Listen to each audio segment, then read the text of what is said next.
நம்ம சேனல்ல பயோகிராஃபிலாம் பார்க்குறோம். அந்த வகையில இன்னைக்கு யாருடைய பயோகிராஃபின்ட்டு தம்ப வச்சு கெஸ் பண்ணியிருப்பீங்க. ஆமாங்க. விஜய் பார்வதி பத்தி தான் நம்ம இந்த வீடியோல பார்க்க போறோம்.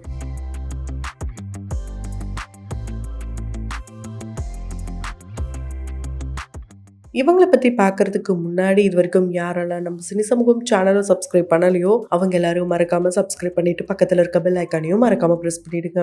விஜய் பார்வதியா நமக்கு ரொம்ப நல்லாவே தெரியும். நிறைய பேர் விஜய் பார்வதி அப்படின்னு சொன்னதும் எல்லாருமே யூடியூப்ல செம்மையா ட்ரெண்ட் ஆகி வைரலா கான்ட்ரவர்சியில சிக்கின அந்த பார்வதியை நினைச்சிருப்பீங்க. அவங்க வேற இவங்க வேறங்க. இவங்க சன் டிவிலேயே நிறைய ஷோஸ் ஆங்கர் பண்ணியிருக்காங்க. நிறைய செலிபிரிட்டிஸை இன்டர்வியூ பண்ணியிருக்காங்க. ரொம்ப ரொம்ப ஃபேமஸான ஒரு ஆங்கர் அப்படின்னே சொல்லலாம். இவங்க ஆங்கர் பண்ணி ஃபேமஸ் ஆனதை விட ஒரே ஒரு ஆக்டர் இவங்களை பார்த்து ப்ரொபோஸ் பண்ணது தான் ரொம்ப ரொம்ப ஃபேமஸ் ஆனாங்க. ஸோ அவர் யாருன்ட்டு கண்டிப்பாக எல்லாரும் கெஸ் பண்ணியிருந்திருப்பீங்க.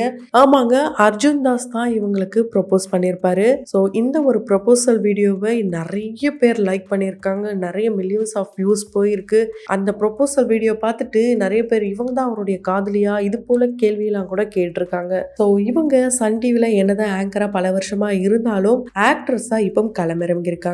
அதுவும் எந்த சீரியல்னா நிறைய பேருடைய ஃபேவரட்டான சீரியலான எதிர்நீச்சல் 2. எதிர்நீச்சல் பார்ட் 1 பார்த்துட்டு எப்ப 2 எடுப்பீங்க, அதில் தேவியானி மேம் வருவாங்களா, இது போல கேள்வியெல்லாம் கேட்டுட்டு இருந்தாங்க. ஆனா பார்ட் 1 முடிஞ்சதே வருத்தமா இருக்கிற இந்த நிலையில பார்ட் 2 வந்ததை நினைச்சு எல்லாரும் ரொம்ப ரொம்ப ஹாப்பியா இருக்காங்க. அந்த டைட்டில் சாங் எல்லாமே போட ஆரம்பிச்சிட்டாங்க. இந்த டைட்டில் சாங் அண்ட் பார்ட் 2க்காக நான் ரொம்ப ஈகரா வெயிட் பண்றேன் அப்படின்ட்டு யாரெல்லாம் சொல்றீங்களோ அவங்க கமெண்ட் பாக்ஸ்ல கமெண்ட் பண்ணலாம். அது மட்டும் இல்லாம இதுல வந்த எல்லாருமே, அதாவது பீடியா இருக்கட்டும், கனிகா, இசை ஹரிப்ரியா, இது போல எல்லாருமே திரும்பவும் இந்த பார்ட் 2லயும் நடிக்கிறாங்க.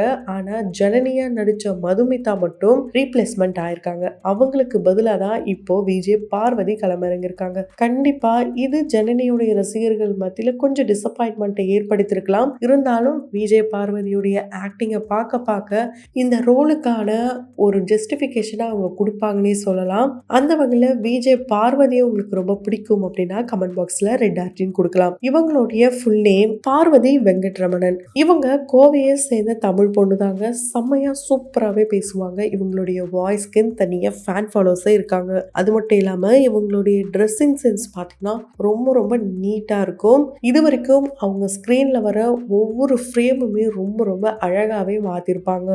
எந்த ஒரு மீடியா பேக்ரவுண்டும் இல்லாம இங்க வேலை பார்க்க கடைசியா அவங்க மீடியாக்குள்ள ஆங்கர் ஆகி இப்போ ஆக்ட்ரஸாவே மாறிட்டாங்க. ஸோ இவங்க பார்த்தீங்கன்னா பிகாம் தான் முடிச்சிருக்காங்க.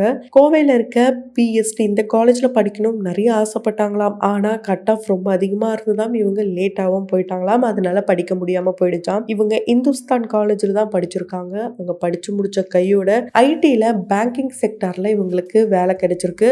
அங்க இவங்க 6 மாசம் வேலையும் பார்த்துருக்காங்க. எங்கன்னு பார்த்தீங்கன்னா டிஎல்எஃப்எல் இதுல தான் இவங்க ஒர்க் பண்ணியிருக்காங்க. ரொம்ப நல்லாவே ஒர்க் போயிட்டு இருந்துதான். இப்படி எதர்ச்சியா தான் இவங்களுக்கு நடிக்கிறதுக்கான வாய்ப்பே கிடைச்சிருக்கு. அண்ட் அது மட்டும் இல்லாம ஆங்கரிங்கும் இவங்களுக்கு எதர்ச்சியா தான் கிடைச்சிருக்கு. இவங்களுடைய ஃபர்ஸ்ட் ஈவெண்ட் பாத்தீங்கன்னா கமல் சாரோடைய ஆங்கரிங் பண்ற மாதிரி ரொம்ப பெரிய வாய்ப்பே கிடைச்சிருக்கு. ஆனா அந்த ஈவெண்ட்ல கமல் சார் கூட நின்று ஒரு போட்டோ கூட எடுக்கலையே அப்படின்ற ஒரு மன வருத்தத்திலையும் இவங்க இருந்திருக்காங்க.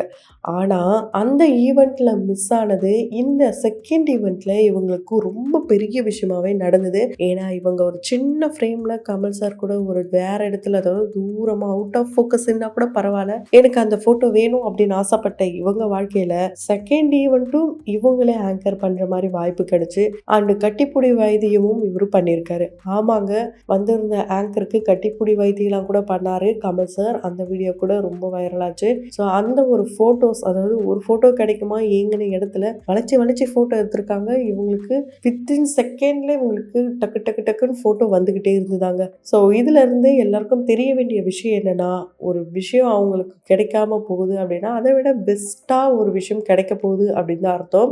இவங்களுக்கு இதுதான் ஃபர்ஸ்ட் சீரியலா, எதிர்நீச்சல் 2 தான் ஃபர்ஸ்ட் சீரியலான்னு கேட்டீங்கன்னா கிடையாதுங்க. இவங்க ஆல்ரெடி தேவியானி அவர்களுடைய மருமகளா நடிச்சிட்டாங்க. எதிர்நீச்சல் சீரியலுடைய டைரக்டர் திருச்செல்வம் சார் தான் கோலங்கள் தேவியானி அவர்களை வச்சு எடுத்திருப்பாரு. தேவியானி அவர்கள் கூட நடிக்க போறோம் அப்படின்ட்டு இவங்களுக்குள்ள ஒரு ஆசை வந்தப்போ ரொம்ப ரொம்ப ஒரு ஃபர்ஸ்ட் பயம்தான் வந்தது. அவ்வளோ பெரிய ஆக்ட்ரஸ் கூட நம்ம எப்படி நடிக்க போறோம் அப்படின்னு நினைச்சு ரொம்ப பயந்தாங்களாம். ஆனா இவங்க தேவயானி அவர்கள மேம்னே கூப்பிட மாட்டாங்களாம். செல்லக்குட்டியாம், தேவு அப்படிதான் கூப்பிடுவாங்களாம். அது மட்டும் இல்லாம அவங்க கிட்ட இருந்து நிறைய விஷயங்கள் லேர்ன் பண்ணியிருக்காங்க. தேவயானி அவர்கள் இவங்களுக்காக வந்து சாப்பாடு செஞ்சு கொண்டு வருவாங்களாம். அண்ட் கட்டிப்பிடிச்சு முத்தம்லாம் குடுத்துருக்காங்களாம். எமோஷனலா ஆகும்போது ரொம்ப சப்போர்ட்டிவா இருந்திருக்காங்களாம். ஒரு ரீல்ல மாமியாரா இருக்காங்க அப்படியும் தாண்டி ரியல் லைஃப்ல ஒரு அம்மாவா, பெஸ்ட் ஃப்ரெண்டா தான் இருக்காங்களாம் தேவயானி அவர்கள். ஸோ அந்த வகையில புது புது அர்த்தங்கள் இந்த சீரியல்ல தான் இவங்க மாமியார் மருமகளா நடிச்சிருப்பாங்க. அந்த சீரியல் யாருக்கெல்லாம் ரொம்ப பிடிக்குமோ அதையும் கமெண்ட் பாக்ஸ்ல மறக்காம கமெண்ட் பண்ணுங்க. ஸோ தேவயானி அவர்களை டைரக்ட் பண்ண திருச்செல்வம் அவர்கள் இப்போ இவங்கள மெயின் லீடா வச்சு எதிர்நீச்சல் 2 டைரக்ட் பண்ண போறாரு. கண்டிப்பா இது ரொம்ப ரொம்ப பெரிய விஷயம் தான். இவங்க ஜனனியா எல்லார் மனசுலயும் இடம் பிடிக்கணும், மக்கள் இவங்களை ஏத்துக்கணும்ட்டு நம்மளுடைய சினி சமூகத்தின் வாயிலாக வாழ்த்துக்களை தெரிவித்துக் கொள்ளலாம். இவங்க ரொம்ப கேப் விட்டாங்க. அதாவது புது புது அர்த்தங்களை கடந்து இவங்க நிறைய ஆங்கரிங் பண்ணாங்களே தவிர மற்றபடி ஆக்டிங் கொஞ்சம் கஷ்டம் தான் இவங்களுக்கு. ஏன்னா அடுத்தடுத்த வாய்ப்புகள் இவங்களுக்கு மற்ற சேனல்ஸ்ல இருந்து வந்ததாங்க. ஆனா இவங்க தான் நோ சொல்லிட்டாங்களா. ஸோ அதே சேனல்ல வேலை பார்க்கறதுனால அந்த சேனல்ல கிடைச்ச வாய்ப்பை மிஸ் பண்ணக்கூடாதுன்ட்டு இந்த வாய்ப்பை பயன்படுத்திக்கிட்டாங்க. அண்ட் அர்ஜுன் தாஸ் அவர்கள் மாஸ்டர் படத்துடைய ப்ரொமோஷனுக்கு வந்திருந்தப்போ கௌரி கிஷன் கிட்ட தான் வந்து எப்படியாவது ப்ரப்போஸ் பண்ணுவாருன்னு பார்த்தா அவங்களே எதிர்பார்க்காத வகையில இவங்களுக்கு வந்து ப்ரப்போஸ் பண்ணியிருப்பாரு. கையெல்லாம் பிடிச்சி ப்ரப்போஸ் பண்ணியிருப்பாரு. ஸோ அந்த ஒரு வீடியோ தாங்க ரொம்ப ரொம்ப வைரல் ஆச்சு. இதுல இவங்களுடைய இந்த எக்ஸ்பிரஷனா இருக்கட்டும் அண்ட் அர்ஜுன் தாஸ்க்கு இன்னொரு சைடு இருக்கு. ஏன்னா அவருடைய வாய்ஸும் சரி, அவருடைய படங்களும் சரி எல்லாமே வந்து கொஞ்சம் ரொம்பவே போல்டா இருக்கும். கொஞ்சம் சாஃப்டா இருக்குமா அப்படின்னு பார்த்தீங்கன்னா ரொம்ப ரொம்ப கஷ்டம் தான். இப்போ சமீபத்திலலாம் கூட ஒரு நெகட்டிவ் ரோல் பண்றதுக்கான எல்லா கேரக்டருமே அவருடைய ரியல் லைஃப்ல இருக்குன்னே சொல்லலாம். ஆரம்பத்துல இவங்களுக்கு ஆக்டிங் ரொம்ப ரொம்ப கஷ்டமா இருந்ததாம். ஃபர்ஸ்ட்லாம் டேக் அப்படின்னு சொல்லும் போது இவங்க ஆங்கரிங் பண்ற மாதிரியே கேமராவை பார்த்துலாம் பேசுவாங்களாம். ஐயோ அப்படி பண்ணக்கூடாதே பார்வதி, ப்ளீஸ் ப்ளீஸ் நீ பார்வதி கிடையாது, விஜய் இல்ல, நீ வந்து ஒரு ஆக்ட்ரஸ் ஆயிட்ட, பவித்ரான்ற ஒரு கேரக்டர் பண்ற, தயவு செய்து ஒழுங்கா பண்ணுன்ட்டு இவங்களே இவங்களுக்கு வந்து பூஸ்டப் பண்ணிப்பாங்களாம். ஸோ தன்னைத்தானே மெருகேற்றிக்கிட்டே இப்போ இவங்களுடைய செகண்ட் லீடா வந்து பண்ண போறாங்க எதிர்நீச்சல் 2. கண்டிப்பா இந்த சீரியல் மிகப்பெரிய லெவல்ல வெற்றி அடையணும்ட்டு நம்மளுடைய சினி சமூகத்தின் வாயிலாக வாழ்த்துக்களை தெரிவித்துக் கொள்ளலாம். தொடர்ந்து பயோகிராஃபிலாம் பார்த்து என்ஜாய் பண்ணணும்னு நினைச்சீங்கன்னா உடனே நம்ம சினி சமூகம் சேனலை சப்ஸ்கிரைப் பண்ணிட்டு பக்கத்தில் இருக்க பெல் ஐக்கனையும் மறக்காம பிரஸ் பண்ணிடுங்க.